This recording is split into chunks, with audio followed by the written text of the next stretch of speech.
Ian, how do you feel at the end of that game? It's hard to know, Michael, really, in terms of how I feel. I mean, I'm obviously very, very disappointed, and when I say I'm disappointed, I'm gutted for the players in the changing rooms. You know, we've just gone in there, and everyone's heads on the floor, and it's taken a mammoth effort over the past sort of 6 weeks with Saturday, Tuesday. And we've gone toe to toe with a full-time team that's top of the league and lost out in the 97th, 98th minute to a goal that I think is a goal that I feel we could stop. We haven't defended well enough, and it's such a shame because we've had a crazy first 5 minutes. We speak at length about some of the things we did in that first 5 minutes, and I use the word naivety in the changing rooms, and maybe we're just too young, maybe. And when you take a David Noble off the pitch, you lose that little bit of experience, and maybe we're just a very young side that needs some experience in there, because I felt we didn't manage that game. We didn't manage the game early on, and we didn't manage the game late on. But in between that spell, I thought we were outstanding and got back in the game and could have gone on and won it, and if we just kept the ball a little bit better. But immensely proud of what the players have done today. Immensely proud of the crowd we've had here today, because we've still had some numbers, but just really disappointed personally for the club really, and for the players, because they've gone toe to toe and just fell short a little bit at the end.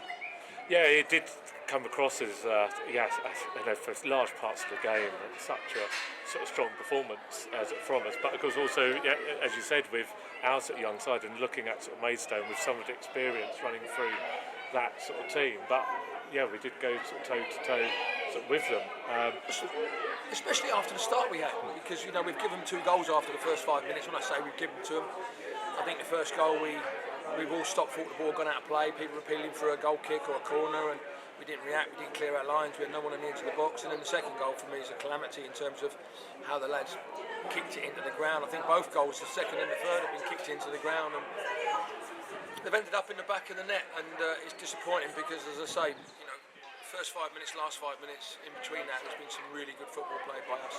So a tremendous effort against a full-time team.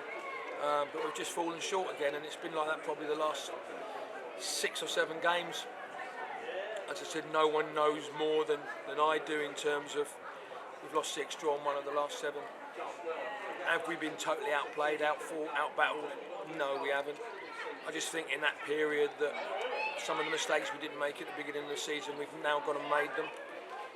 But as I said to you, and I'll say it again now, and I said it probably 8 weeks ago, 9 weeks ago, no one's going to ever be allowed to criticise this team for their lack of effort, because their effort is outstanding. Their commitment to training, their commitment to work rate. We just might not be quite good enough in terms of both boxes, and I think it's told again today.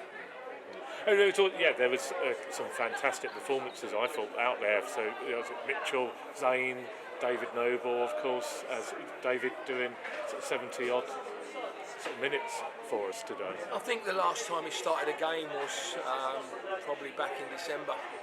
It just shows you how much we've missed the guy. But we're in a period now where we can rest him now. We can get him right for the Hungerford game if we decide to play him. And then we've got games in between that where we've got to be careful. I think it just showed today how much we have missed the guy.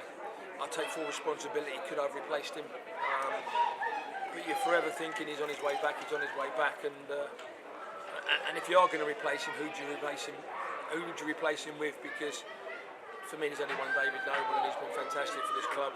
He knows at some stage he's got to make a decision on when he decides to hang his boots up. If he wants to hang his boots up, but why he's still playing to that level. We need him in around this side, because he would be great for the young lads. But the young lads have to learn very quickly, because we'll get punished if not.